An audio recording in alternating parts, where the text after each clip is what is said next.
big-time professional athletes will either fire back at me or respond to me. Baker Mayfield fired back at me. Ja Morant responded to me. Draymond Green years ago responds to me. And, like social media, it's, I don't mind it. I don't need to be loved by athletes. And some people ghost me, Aaron Rodgers. But that's okay, too.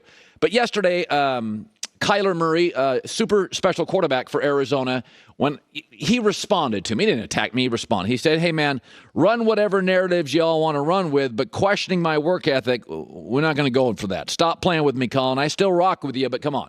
So, first of all, thank you. I did not question his work ethic. I had a 5-minute rant yesterday. I think he's misinterpreting it a little bit. I don't question his work ethic. That's not. So let me create clarity for this. I thought about this all afternoon. How could I create clarity in this Arizona situation for Kyler Murray and his agent and the people that watch? When a star leans into a culture, that's perfect. And coaches create cultures, GMs and cultures, because they're picking all the players, they're the voices. They create the culture. And the two greatest players in my lifetime that leaned into the culture are Tim Duncan and Tom Brady. Why? They not only leaned into being coached hard, they would allow themselves to be ripped and embarrassed by the coaches in front of teammates. They leaned into the front office and ownership. They both took pay cuts. Duncan took less than he wanted to. Brady took less. In the history of GOAT conversations, of leaning into a culture, Brady completely leaned into Kraft, the front office, the salary cap, Belichick coaching. He was rewarded with a dynasty. Tim Duncan did the exact same thing. Steven Jackson told us yesterday, two totally different personalities. Duncan would elevate young people, introduce himself to G League level guys. I'm going to elevate you. I'll take less. Popovich can scream at me. They're the two greatest ever. Duncan and Brady. And they were both rewarded with dynasties.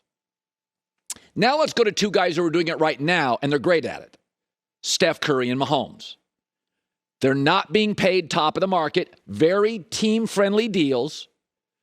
Elevate everybody around them. Can be coached very hard. Curry's literally saying, hey, I'll come off the bench. They are all about winning. All about not taking max money. They'll redo their contracts if they have to, if it's allowed by the CBA. They're the current Brady Duncan. How have they been rewarded? They've been rewarded with titles.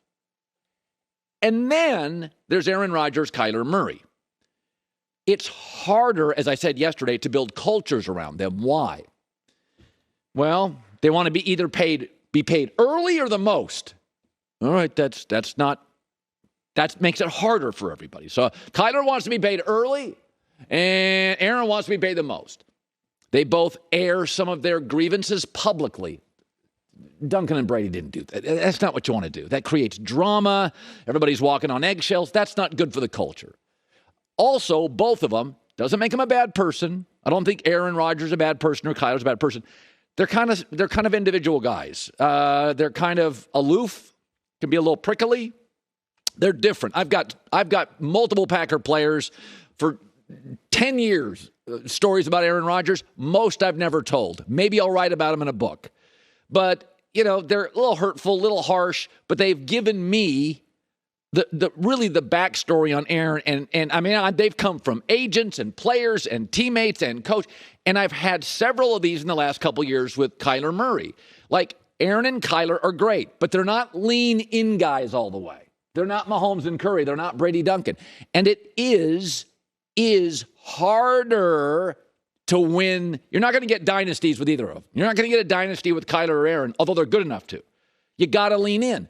It doesn't make them bad guys, but they are unique and at times make it more difficult. So the question always becomes, are you a lean-in guy or just a star and a rich guy? And to this point, that's what Aaron is. I mean, the Green Bay Packers acknowledged in the last month, Mark Murphy said, we don't have a 3-year deal with Aaron. We have 3 one-year deals. They finally figured Aaron out. Took a while, but they finally figured it out. Aaron's Aaron. He's not a lean-in guy. That's not what he is. Again, doesn't make him a bad guy. He's going to do what he wants to do. And Kyler, to me, is not. Now, could he become a lean-in guy? Maybe. But right now, he's not. But we have a history here. Coaches set the cultures. If you want a dynasty, Duncan Brady, got to lean in. Can't be top of the market. Got to be coached hard. Got to be occasionally called out. Got to lean in. Steph and Mahomes, they aren't quite Brady and Curry, Brady and Duncan yet. Not quite as team-friendly a deal, but they're rewarded with titles. So that's my takeaway. It's not a work ethic thing. I just saw a story this morning with Russell Wilson. And this is why I think Russell Wilson, and Matt Stafford's got some of these qualities too. Russell Wilson was talking about Denver, and he said, quote, yeah, what's the most important things about winning? Whatever that means, we just want to do that. That's his quote. So that's really the key. If you want to win, don't err. If you want to win at the highest level, because remember, with Kyler and Aaron, the ending of seasons is becoming very predictable. Aaron's seasons don't end well. It's about 7-8 years of this. And Kyler's last 3 years have not ended well. You want your seasons to end well? Lean in. Don't have to be top of the market. You can be paid well. Got to be coached hard. Got to be barked at. Got to be all in. Can't ghost teammates. That's all I'm saying. It's not a work ethic thing. Not it. But we have a precedent on cultures. If you lean in, you get dynasties. If you mostly lean in, you can win a title. If you're not leaning in, your seasons are going to end with disappointment, either in the NBA playoffs or, by the way, NFL playoffs. For the record, LeBron has generally been a lean-in guy with teammates. He leaned in the most in his career in Miami. That's the one time LeBron leaned in. All in. L.A., not really. I'm doing my own thing. How's it gone? All right. Good stuff today. And Kyler, I appreciate you still. I'm your guy. Dynasty that I can think of in college, pro football, or pro basketball without a great coach. I don't care if it's Jimmy Johnson, Bill Walsh, Chuck Noll, Mike Krzyzewski, John Wooden, Greg Popovich, Belichick. All the dynasties have a great coach. Kevin Durant, KD don't think they need one. You do. But I want to talk about the Warriors. Why are they beating Denver? Why do they look so good? Suddenly now, everything's lined up perfectly in the playoffs. Steph is conveniently healthy. Draymond is perfectly rested. Jordan Poole's playing his best basketball of the year in the playoffs, and Klay Thompson suddenly looks like Klay Thompson. They're actually averaging more. Klay, Poole, and Draymond are averaging more in the playoffs than they did at any point in the regular season. Why? This is why they had a dynasty. They rested Draymond. They trusted him and rested him. They rested Steph. Steph said, I'll come off the bench. Everybody in San Francisco has been watching this since the All-Star break. They've been watching Jordan Poole become a star.